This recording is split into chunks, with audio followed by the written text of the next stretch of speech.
Hello, everyone. We are honored to have Lisa Wolfe with us from Asha. She is the manager for the Assistance Certification Program with Asha, and she has been, quite helpful in helping us understand this process and is willing to take her time to share with you the process. So I don't want to take any more of her time, but Lisa, thank you so much for being here today. Oh, you're quite welcome. So, are we ready to get started, everyone? I will share my screen, and I'm happy to share these slides with you if you want them afterward. So, being said, let me start off. My name is Lisa Wolfe. I'm the manager of the assistance program. I work with an amazing team here at Asha. I've been at Asha for 7 years in various capacities. I've worked first in our Action Center, which some of you may have called, and then I moved into the certification department as a certification manager. And then when this program was announced, I jumped on the opportunity to get involved with it. So that's what I've been doing for the last 3 years. So first I wanted to talk a little bit about the history of assistance with Asha, as well as the eligibility requirements, and then a lot of the frequently asked questions that we've seen over the past year as we got closer and closer to the launch of the program. So I'll start off with saying that Asha has been providing support and guidance for assistance as far back as 1967, when it issued its first position statement on the use of support personnel. A lot has happened between then and 2011, and I just will move forward to sort of jump. And in 2011, Asha started what was called the Associates Program. It was an opportunity for assistants to affiliate with Asha without certification, and it was a very popular program. So 2016 rolls around, the Asha Board of Directors did what they call a feasibility study, and the idea was, would it be the time to start creating a standardization of the requirements in education, clinical experience, skills for assistants? And the one question they did ask was, how do the SLPs and audiologists that responded to the survey feel about creating a national credential for assistants? And it was overwhelming support that assistants should receive some type of recognition from Asha. So in 2017, the Board of Directors voted to approve the creation of the Assistance Certification Program. So from 2018 through the end of 2020, we had well over 100 volunteers working with Asha staff to establish the program. It included determining what are the eligibility requirements, what are the standards for assistance certification, a code of conduct for assistants, and all the things involved with the exam itself, exam questions, the forms, what is the appropriate passing score for the exam. And it included, as I said, assistants, supervisors, and a lot of educators. So a thank you to all of those who volunteered, and certification actually is an ongoing. So we will always need volunteers to work with this program. So if anybody's interested in getting involved, I'll just plug right now. I'd love to have people get involved in volunteering in the next phases of the program. So all that being said, in December of 2020, we launched the online applications for assistants, and we certified our first SLPAs and audiology assistants in late December. People ask the question about, well, should I be Asha certified? What's the value to me? And I could probably talk for a long time about this, but first and foremost, it's an opportunity for you to be recognized for your contribution to the profession. Assistants are valuable parts of the profession, and it's time, in my opinion, that they be recognized. We obviously know that there's a demand for services, and through extenders, there is that option, and take care of some of those needs for service providers. The other thing it does is it sort of clearly defines the role and responsibilities of an assistant. What is the scope of practice? What is appropriate? How do you work with your supervisor? Things like that.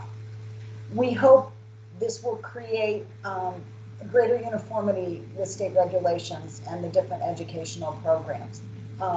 There's 28, 29 states that, quote, regulate through licensing, registrations, or even called certification at the state level. But there are other states that don't even recognize assistants. New York and New Jersey have no regulations on the boards because the role of an SLPA technically doesn't exist.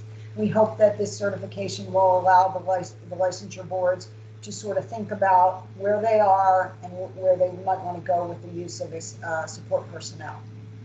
One thing I want to be clear about, and I'll talk about a little earlier, is we have this national certification. Asha's plan is not to require the state licensing boards to have every assistant certified. What our goal is to create that uniformity. Not that you have to be Asha certified, but if the state licensing regulations mirror our standards, that creates this benchmark across all 50 states and the territories.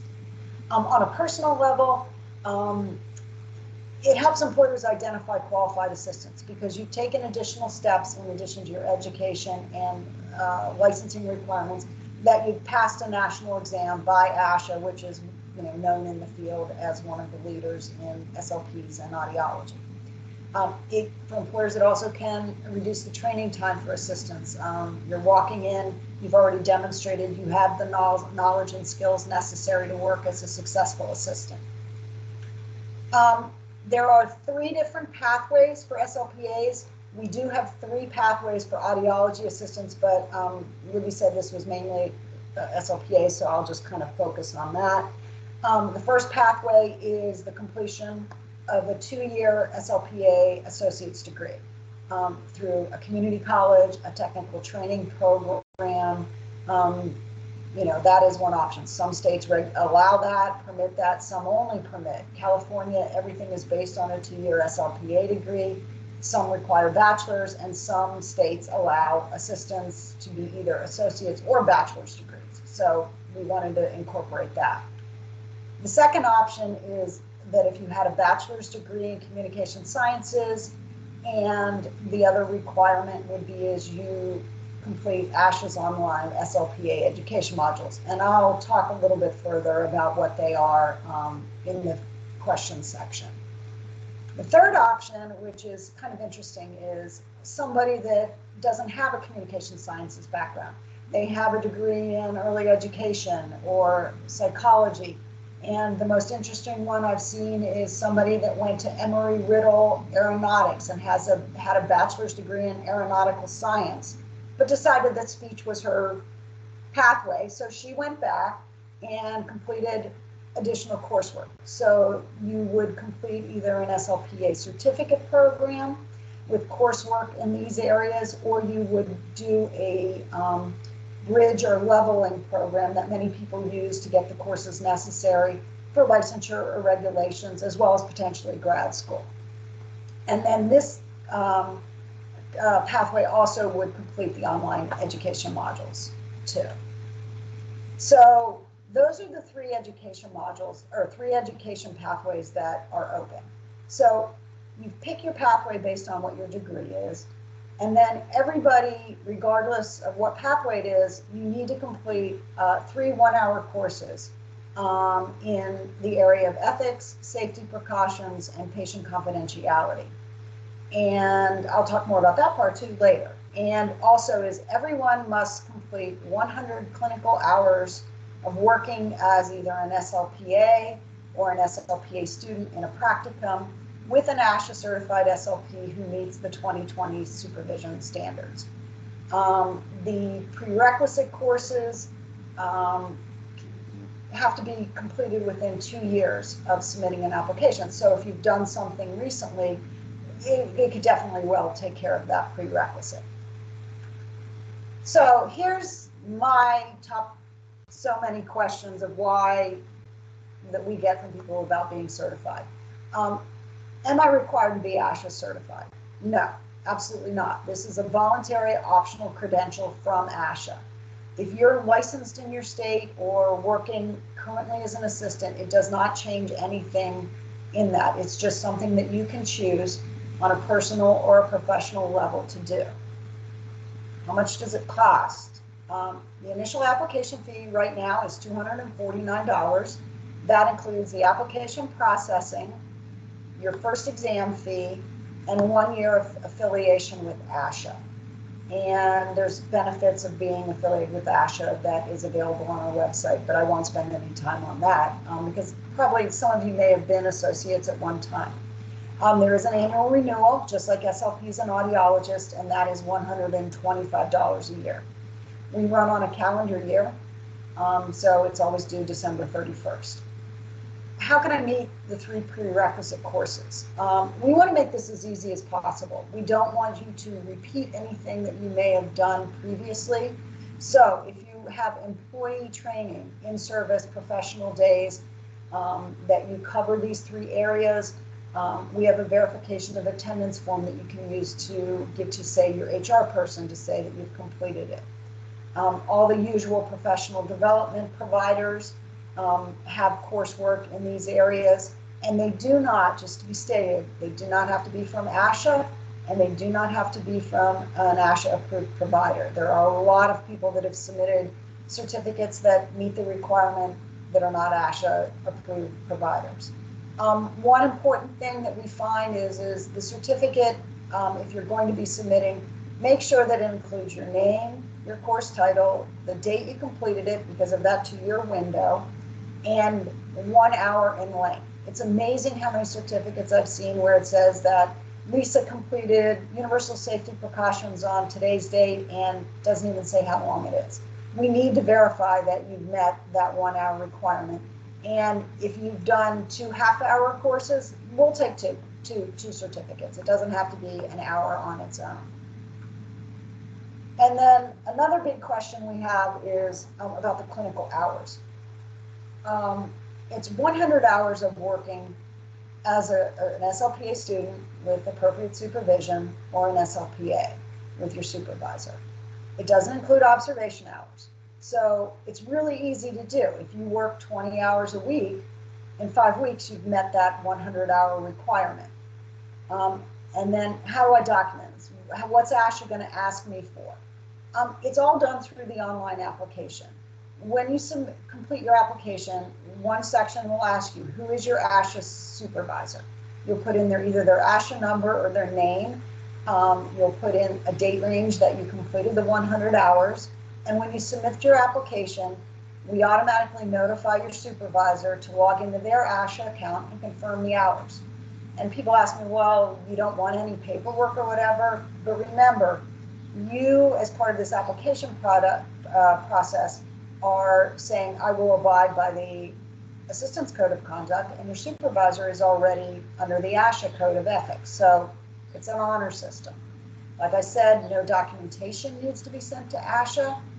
And for people who are already working as SLPAs and want to pursue certification, if you've been working as an SLPA, you don't need to start counting over again.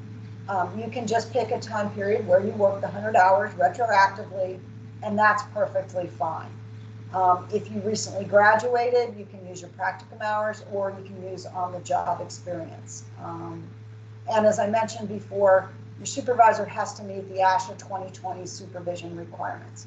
That sounds kind of weird, scary. What is it? What does it mean? If your supervisor's Asha certified, this should be nothing new to them.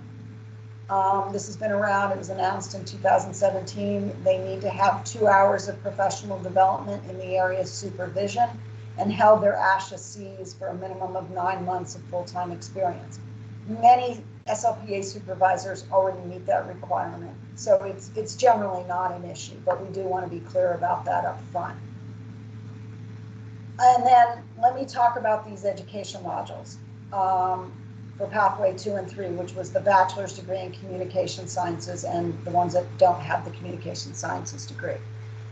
In certification world, we need to make sure that the certification has a standard benchmark of all the people that are qualified to apply.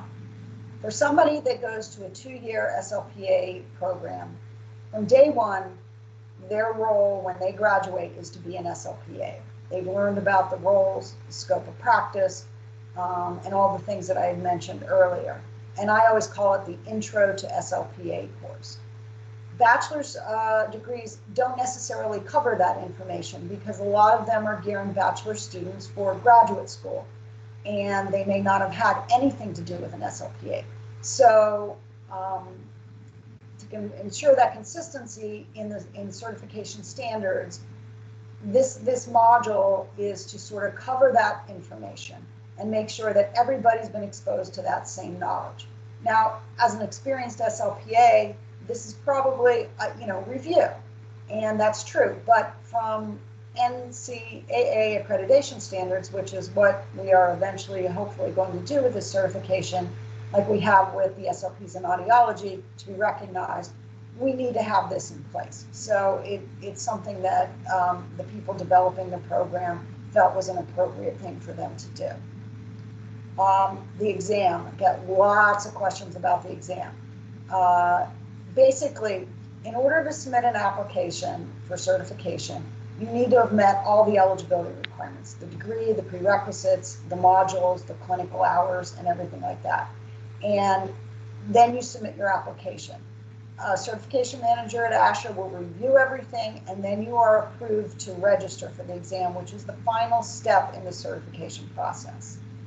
Once you're approved, you have 365 days, 1 year from that day, to register and take the exam. You can take it up to 3 times. There is a retake fee that applies, but as an experienced SLPA, this is going to be I wouldn't say it's an easy exam because it's a thorough exam, but it is an entry-level exam of what your peers felt was appropriate for a new SLPA to know and understand. The exam itself, it's 100 multiple choice questions. It's based on the exam blueprint that we have on our website. You have 2 hours to complete it. Most people complete it well under the 2-hour window. People say, well, how do I prepare for the exam? What do I need to do? Well, the exam blueprint that we have is basically everything that is on the exam. So if you take that, you use the resource listing that we have there and review everything, there should be no surprises on the exam itself. And we do have a sort of a small set of practice questions available to sort of get you in the mode of test taking. But again, it's a pretty straightforward exam. The exam itself is available at the Prometric testing centers across the United States. I think they have over 500 locations. It's the same company that administers the praxis exam for SLPs and audiologists. And because of COVID, we added in the opportunity for remote proctoring, taking it at home on your own computer with all the requirements necessary to do a remote proctor. And a lot of people are using that option because you can schedule it, I think, up to 14 hours a day, rather than just having to make sure you're within the testing time hours that are available at a brick and mortar testing center. So you've gone through this whole process. You're ASHA certified. What happens after that? So how do I maintain it? What's required of me? You will pay the annual renewal fee that I had mentioned earlier. And we're doing something different with this certification. Instead of completing professional development hours that you may do for your state license, or as our SLPs and audiologists do, complete 30 hours every 3 years, we're sort of heading in a new direction with this, which is sort of the latest and greatest, is you're going to complete a maintenance of certification assessment. It's called a MOCA. During the final year of your certification or your maintenance interval, you'll go into your Asha account, you will complete this module, and then you'll be passed on to your next module. There's no charge for it. It's part of your renewal, and you have time to do it. And we're still working on the format for it. We have some prototypes up there, but like I said, you'll log in, you'll work through it at your own pace. If one of the questions you don't get right, we're going to give you a link to say, go back in and review this, and then you'll be given another version of the question, and you'll work your way through. So plug for volunteers, we're going to be working on that. If anybody's interested, love to hear from you afterwards, because we always need educators, supervisors, and assistants to do this. So I realized I crammed a lot of information in there, but if you have questions, please feel free to look at the website, ashaassistance.org. It's a site set up specifically for this program. There's benefits of certification. There's a how to get certified tab. We have a step-by-step guide from starting where you pick your pathway, and it takes you through all the requirements that you need to complete. And of course, absolutely, I would love to hear from you at assistance@asha.org. So, any questions or anything that I can answer in regards to what I presented to you? Lisa, you do have a question in the chat box from Danya. She said, once we take the exam, are we a certified SLPA, assuming we have the other prerequisites? Okay, so in order to take the exam, you have to meet everything. Okay, you have to have done your prerequisites, the modules if required. We need your official transcript, all the things that are a part of the application. Then once you take the exam and you pass the exam, yes, you are certified. And the one thing I realized I didn't mention, you will have a new designation. Your supervisor is CCC SLP. You will be C-SLPA, and you'll get an Asha card and all that good stuff that goes with it.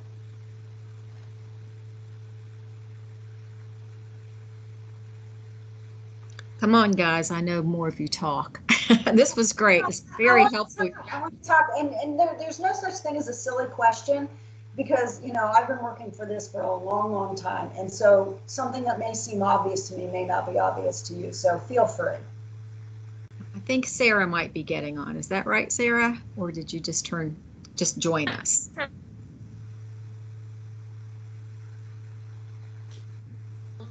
Sarah, we're not seeing you.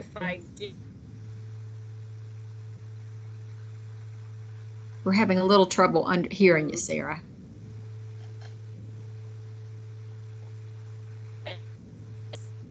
Do you want to just type it in the chat, because you're breaking up?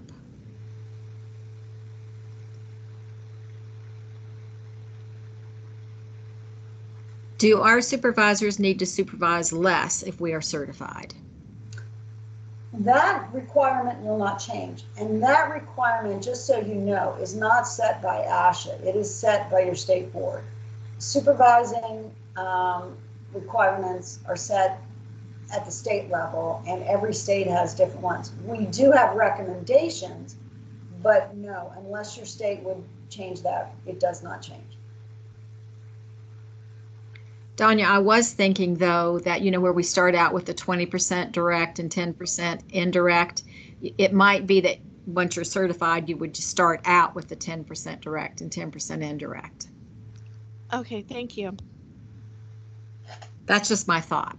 Sarah wants to know, what can an SLPA do with certification that they cannot if they are not certified? Okay, to understand is, this is not to change the scope of practice. So being Asha certified does not qualify you to do anything that, again, your state scope of practice permits you to do. And like, you wouldn't be working necessarily with medical fragile patients because you are Asha certified. You are still bound by your state scope of practice.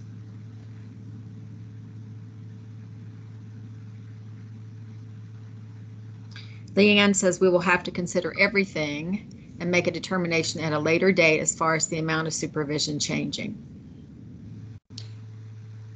Okay.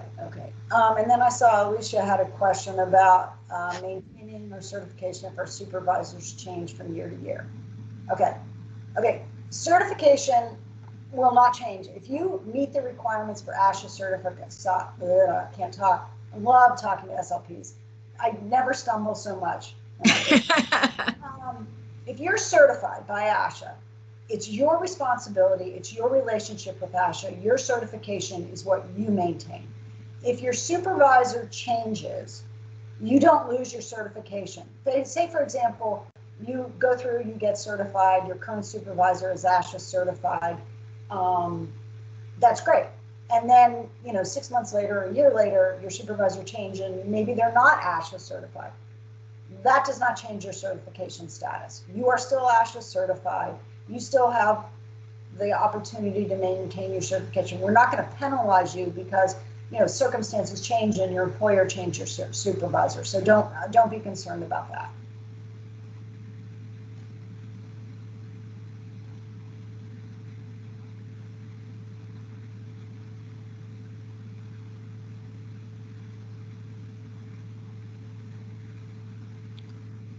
Other questions, guys? Because there's so few of us, you can certainly unmute your mics.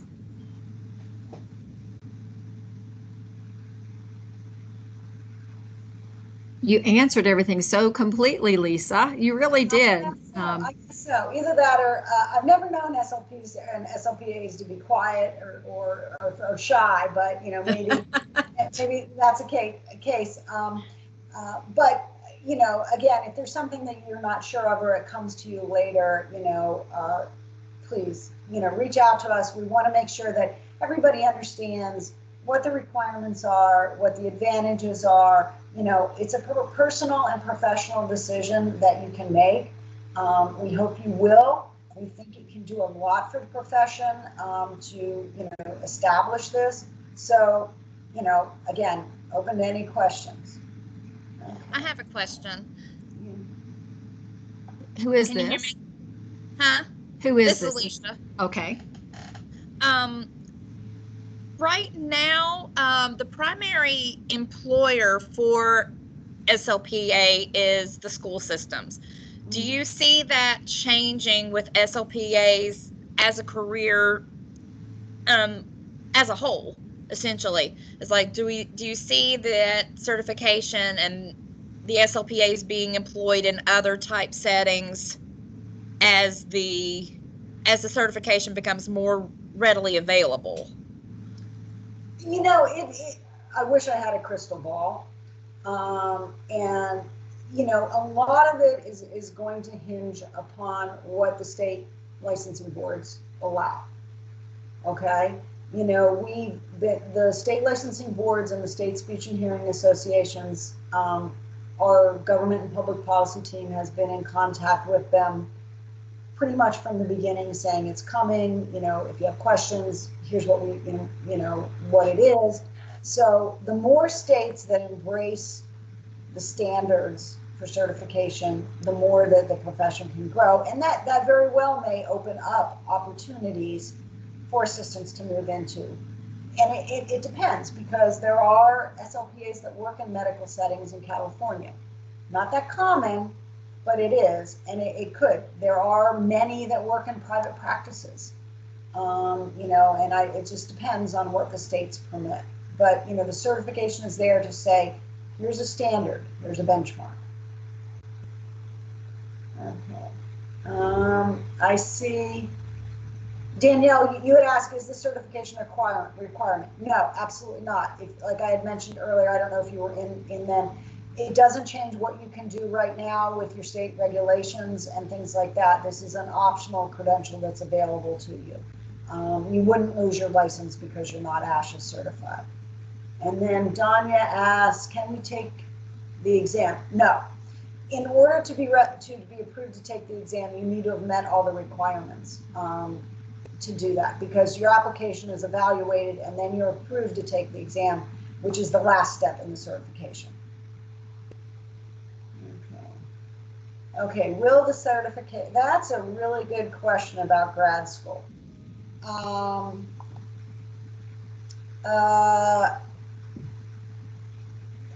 That's up to the grad schools. Think about it this way. I was gonna say, I don't know how to say this is. Okay, so a grad school is accredited by the Council for Academic Accreditation, which is what's set, they create their programs to ASHA standards. So they know what ASHA is.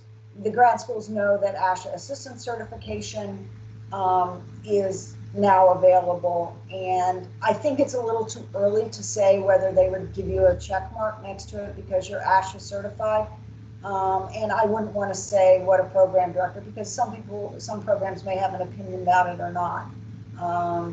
You know, that's something that we'll see. And as our CFCC works with the programs, we can ask that question. But it's a little too soon to say whether it gets you a little ticky mark next to your name. I wish I had a better answer and that they had all signed up and said, yeah, we love this. This is great. This shows, you know, I think it shows commitment to the profession.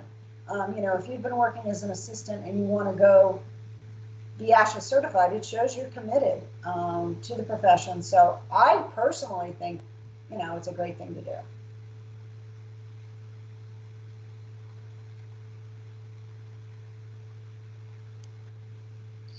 Hi, this is Alicia again. Does the certification allow us access to receive the ASHA leader and then as well as access to other professional journals that other SLPs would be able to see? Yes. Basically, the affiliation that you would have with ASHA, you have access to all of those things that an SLP or audiologist would do, and the current associates have. That includes the magazine, the ASHA Leader. It has all the online journals. You know, you get to go behind the firewall for people who have that affiliation. You get discounts for convention, discounts on professional development, all those things. All the affinity benefits. You're kind of stepping outside of mine, but you know, like if you need malpractice insurance or whatever, through going through Mercer Consumer, that is an availability. I think even there's like hotel and rental car things that are available, but basically you get to do everything that an SLP or an audiologist would do in regards to the benefits and things like that. Okay, done. Do you have to take the exam every year or just, no, the exam is a one-time thing. You only need to take it once. You will have to complete that MOCA, that Maintenance of Certification Assessment, but it's not an exam per se that you have to pass or whatever. You work your way through it. And the renewal fee is the only requirement for the 3 years and the MOCA. Now, the only other time you would have to take the exam again is if you let your certification expire, and depending on the parameters, you may have to take the exam again to reinstate it. We haven't even gotten that far yet, you know, in that process, so don't worry about it. And please don't let your certification lapse.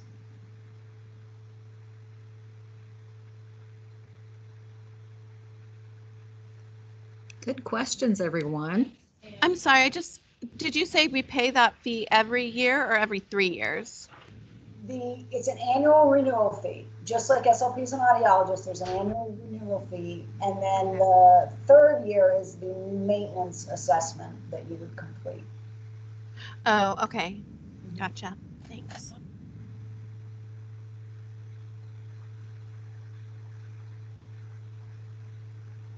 Any more questions? These have been good questions. Absolutely. I'm gonna incorporate some of them into the presentation, so thank you.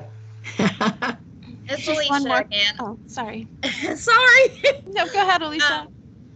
I'm curious about the 100 hour of the documentation of not observation is, so if we are working as I understood it, if we're working full time, you know, 40 hours a week within the school system, then that requirement would be met after that 100 hours is reached. Is that correct?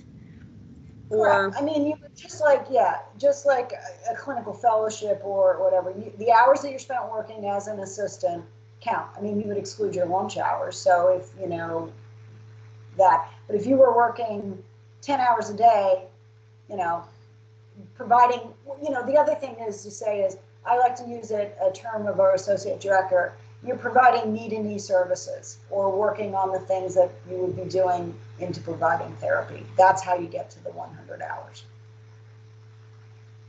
Okay, thanks.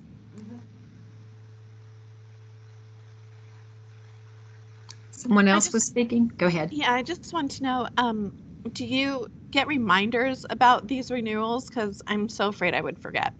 No, trust me. Okay, trust me. We spend a lot of time on renewals. Okay, the way it'll work is in year one we'll send you a reminder. Well, we'll send you reminders about your renewal fee.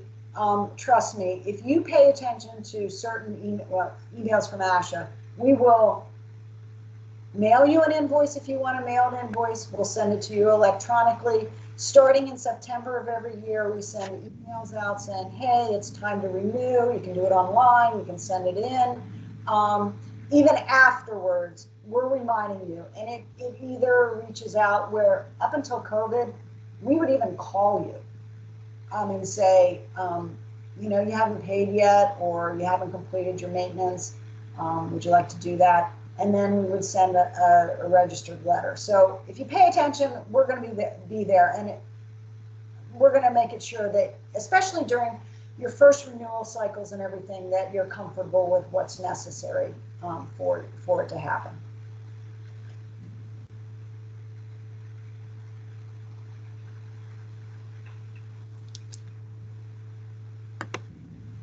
Hi, this is Leisha again.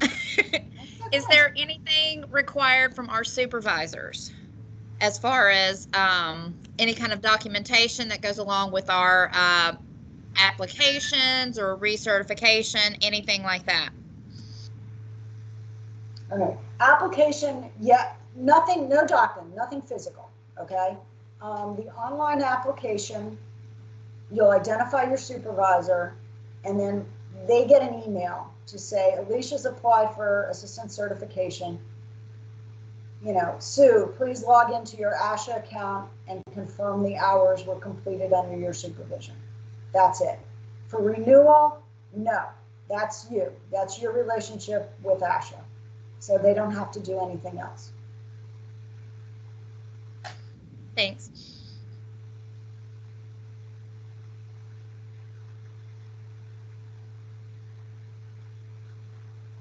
Last call for questions. There is a place on your survey if you have additional questions, and I will be sure and forward this to Lisa.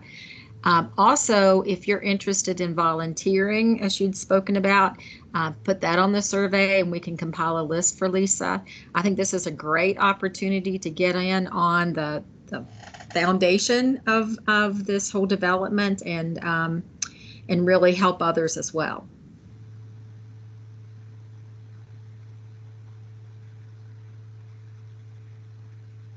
Any other questions? Lisa, you've been wonderful. We appreciate it so much. Oh, thank you so much. It was a great opportunity. I really enjoyed this part of it, talking about the program and hearing your thoughts on it. So I'm honored that you took the time to invite me to this, and happy to do it again.